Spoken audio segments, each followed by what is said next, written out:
Hello friends, welcome to my channel wisdom forever, जिसमें मैं आपको सभी तरह के इंग्लिश स्टोरीज हिंदी में सुनाने की कोशिश करूंगा, जो आप लोगों को सुनने में भी अच्छी लगेंगी और आपके एकेडमिक्स और फ्यूचर स्टडीज़ के लिए भी बहुत बेनिफिशियल होंगी।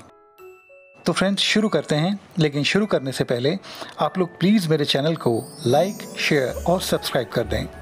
अपनी सपोर्ट मुझे ज़रूर दें और प्लीज़ शेयर करना ना भूलें, ताकि आपके फ्रेंड्स, आपके रिलेटिव्स और आपके फैमिली मेम्बर्स भी इससे फ़ायदा उठाएं। फ्रेंड्स, मैं आपको आज चार्ल्स डिकेंस की मशहूर नावल अ क्रिसमस कैरल सुनाने जा रहा हूँ। मैं आपको बताना चाहता हूँ सबसे पहले चार्ल्स डिकेंस के बारे में। उनका पूरा नाम चार्ल्स जॉन हफैन डिकेंस FRSA था। वह इंग्लिश लेखक और सामाजिक आलोचक थे, यानी सोशल क्रिटिक।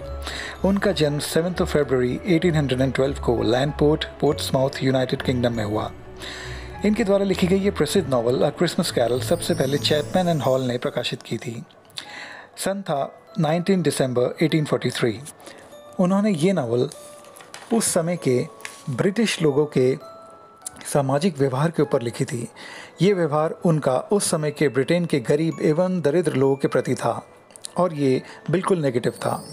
मूलतः बाल निर्धनता यानी चाइल्ड पॉवर्टी पर यह नावल लिखी गई थी और इस कहानी को इसलिए लिखा गया था ताकि डिकेंस अपनी कहानी के द्वारा समाज की कुरीतियों को, जो इन गरीब एवं असहाय लोगों के लिए बनाई गई थी, इसकी खिलाफत कर सकें।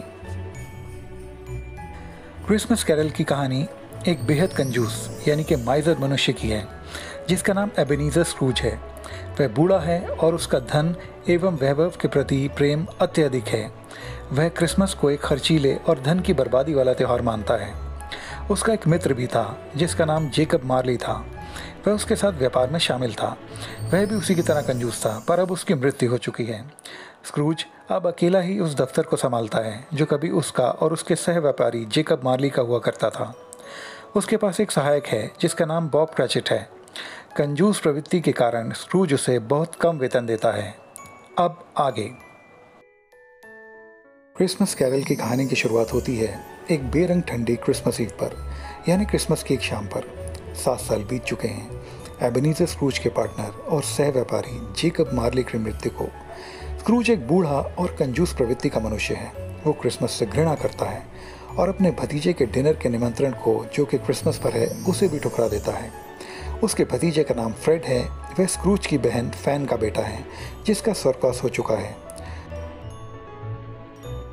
क्रिसमस की उसी शाम स्क्रूज के पास 2 व्यक्ति भी आते हैं जो उससे गरीब एवं असहाय लोगों के लिए चंदा मांगते हैं, पर स्क्रूज उन्हें वहां से चलता कर देता है और कहता है कि धन यूं ही व्यय करने वाली वस्तु नहीं है। और उसी क्रिसमस की शाम को वो अपने मेहनती एवं कम वेतन पाने वाले सहायक बॉब क्रैचेट को क्रिसमस की एक छुट्टी बेहद बुरे मन से देता है। अब अपना ऑफिस बंद करके स्क्रूज अपने घर पहुंचता है। वह घर में बिल्कुल अकेला है और अपना डिनर भी वह खुद ही बनाता है। इस वक्त उसने एक नाइट गाउन पहना है और एक रात को सोने वाली टोपी, पर उसको कुछ अजीब आवाज़ें आती हैं और उसको यह लगता है कि घर में कोई और भी है। ये आवाज़ें बढ़ती जाती हैं और भारी भरकम कदमों में बदल जाती हैं। जब स्क्रूज अपने कमरे के दरवाजे की ओर देखता है तो उसे अपने मरे हुए मित्र जेकब मार्ली का भूत दिखाई देता है। स्क्रूज को वो कहता है कि वह अब भटक रहा है और उसके गले में भारी जंजीरें हैं और पैसों से भरे डिब्बे जो उसके गले से बंधे हैं। ये जंजीरें और पैसों से भरे डिब्बे ये दर्शाते हैं कि जेकब मार्ली ने जीवन भर सिर्फ लालच और स्वार्थीपन किया है। जेकब मार्ली स्क्रूज को बताता है कि वह अपने जीवन को सुधार ले, वरना उसे भी ये अंजाम भुगतना पड़ेगा। और इन सब बातों से अगर उसे बचना है तो आज मध्य रात्रि में उससे 3 आत्माएं मिलने आएंगी। वह उन तीनों आत्माओं की बात मान ले, वरना उसे भी ये भारी जंजीरें पहननी पड़ेंगी। ये सब कहकर वह आत्मा अदृश्य हो जाती है। फ्रेंड्स, आगे की कहानी शुरू करने से पहले मैं ये बात आपको बता दूं कि ये सारे इंसिडेंट्स एक ही रात में हुए थे, यानी कि सारी घटनाएं एक ही रात की हैं। सबसे पहले मध्य रात्रि में क्रिसमस पास्ट की आत्मा उसके पास आती है और वह स्क्रूज को उसकी किशोर अवस्था में लेकर जाती है, जहाँ पर वह उसे दिखाती है कि वह कितना शालीन एवं उदार था। और उसकी किशोर अवस्था के कुछ ऐसे दृश्य भी उसके सामने आते हैं जिसमें वो अपने आप को अपने बोर्डिंग स्कूल में पाता है। वह अपनी प्यारी बहन फैन से बहुत लगाव करता है। फैन हर सुख दुख में उसके साथ रहती है। ये आत्मा उसे स्कूल के बाद का दृश्य भी दिखाती है जहाँ पर स्क्रूज एक पार्टी में शामिल है और उसके पहले मालिक यानी कि एम्प्लॉयर मिस्टर फेज़िविक भी हैं, जिन्होंने उस पार्टी को ऑर्गेनाइज किया था, जो स्क्रूज को अपने पुत्र की तरह मानते थे। उसकी मंगेतर बेले को भी दिखाया जाता है, जब स्क्रूज ने उससे अपना संबंध सिर्फ धन और अच्छी नौकरी के लिए समाप्त कर लिया था। वह अब की बेले के पास जाते हैं, जो विवाहित है और उसका बड़ा सा परिवार है, और वह सब लोग क्रिसमस ईव को मना रहे हैं। उस दिन जिस दिन जेकब मार्ले की मृत्यु हुई थी, बेले स्क्रूज के बारे में अब कुछ भी अच्छा नहीं कह रही है, जिससे स्क्रूज का मन बहुत ही उदास हो जाता है और वह उस आत्मा को उस कमरे से हटा देने के लिए कहता है। अब दूसरी आत्मा की बारी आती है, जो कि क्रिसमस प्रेजेंट यानी क्रिसमस के वर्तमान को दिखाती है। वो ये दिखाती है कि किस तरह लोग क्रिसमस की पार्टियों का आयोजन कर रहे हैं। स्क्रूज और वह आत्मा स्क्रूज के भतीजे फ्रेड की क्रिसमस पार्टी भी देखते हैं, और फिर वह आत्मा स्क्रूज को उसके सहायक बॉब क्रैचेट के घर ले जाती है, जहाँ पर एक क्रिसमस पार्टी हो रही होती है। उसमें स्क्रूज को एक छोटा लड़का दिखाई देता है, जो बॉब क्रैचेट का सबसे छोटा बेटा है। उसका नाम टाइनी टिम है, जो कि सख्त बीमार है। वो आत्मा स्क्रूज को बताती है कि टाइनी टिम ज़्यादा दिन तक जिंदा नहीं रह पाएगा अगर वह सब बदलेगा नहीं। मूलतः अगर स्क्रूज ना बदला तो। गायब होने से पहले वह आत्मा स्क्रूज को 2 छोटे बच्चे दिखाती है, जो कि बहुत अधिक दरिद्र एवं असहाय हैं। ये दोनों बच्चे अज्ञानता एवं अभाव हैं, और वह आत्मा स्क्रूज को सावधान होने के लिए कहती है, और स्क्रूज को अपनी जीवन शैली एवं अपना स्वभाव और चाल चलन हमेशा के लिए बदलने पर जोर डालती है, और ऐसे ही बच्चों एवं लोगों की मदद करने के लिए कहती है, और अगर अभी भी वह ना बदला तो उसके लिए बहुत परेशानियां खड़ी हो जाएंगी। अब तीसरी आत्मा की बारी आती है। ये आत्मा ghost of Christmas yet to come, यानी कि क्रिसमस की वो आत्मा जो भविष्य की घटनाओं को दिखाती है, वह आती है। यह आत्मा स्क्रूज को दिखाती है एक मनुष्य का स्वर्गवास एवं उसकी अंतिम क्रिया, जिसमें सिर्फ शामिल होने के लिए एक व्यापारी यहाँ तक कहता है कि मैं इस मनुष्य की क्रिया में शामिल हो जाऊँगा तभी जब उसे दोपहर का भोजन दिया जाए, यानी कि इफ़ लंच इज़ प्रोवाइडेड। उसने ऐसा ही कहा। स्क्रूज की सफाई वाली, धोबन और एक स्थानीय कब्र खोदने वाला उसकी बाकी बची जायदाद को लेकर एक ऐसे आदमी को बेचते हैं जो चोरी का सामान खरीदता और बेचता था। जब वो यह सब देखकर विश्वास कर लेता है कि वो मृत मनुष्य कोई नहीं पर स्क्रूज ही है, और वह उस आत्मा को कहता है कि किसी ऐसे मनुष्य को दिखाए जो उसकी मौत पर अत्यंत दुखित है, तो वह एक ऐसे गरीब दंपत्ति का दृश्य दिखाता है जो कि स्क्रूज की मौत पर खुश है, और उनको अब ये समय मिल गया है कि वो अपने पैसों को ठीक से सही जगह पर पहुंचा दें।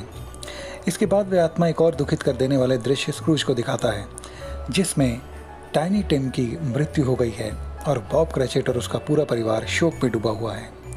और फिर आखिर में वह आत्मा स्क्रूज को एक खाली कब्र दिखाता है, जिस पर एक आदमी का नाम लिखा हुआ है। यह देखकर स्क्रूज अत्यंत दुखित होता है कि ये नाम उसी का है, और अपने आप को हमेशा के लिए बदलने का फैसला कर लेता है। अब स्क्रूज की आंखें खुलती हैं और वह अपने आप को अपने बिस्तर पर अपने घर में पाता है। क्रिसमस की सुबह हो चुकी है। अब स्क्रूज एक बदला हुआ इंसान है। वो दिल से बहुत ही अच्छा हो गया है। वो एक बड़ी टर्की खरीदकर टाइनी टिम के घर पर उनके क्रिसमस डिनर के लिए भेजता है, और उन 2 लोगों को भी जो उससे चंदा मांगने आए थे उस शाम में, उनको भी वह बहुत अच्छी और भारी रकम देता है, और अगले दिन वह बॉब क्रैचेट की तनख्वाह भी बढ़ा देता है, और वो टाइनी टिम के लिए एक पिता की तरह बन जाता है। फिर वह अपने आप ही अपने भतीजे की क्रिसमस पार्टी में पहुंचकर सबको हैरान कर देता है, और वहां पर बैठे अपने भतीजे फ्रेड तथा उसके मित्रों को उपहार देने का वादा करता है, तथा सबको अपने घर पर क्रिसमस डिनर का निमंत्रण भी देता है। तब से लेकर स्क्रूज की छवि एक मददगार, उदार एवं शालीन और समझदार व्यक्ति के रूप में बन जाती है, जो क्रिसमस स्पिरिट को यानी क्रिसमस की उस मददगार आत्मा को हमेशा अपने अंदर बनाकर रखने वाली होती है।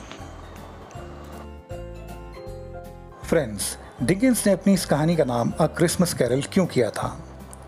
उन्होंने ऐसा इसलिए किया ताकि लोग इस कहानी को बार बार पढ़ें और एक दूसरे से बांटें, जैसे कि क्रिसमस डे पर गाने यानी कैरल्स गाए जाते हैं, जिससे खुशी एवं सद्भावना समाज एवं परिवारों में फैलती है।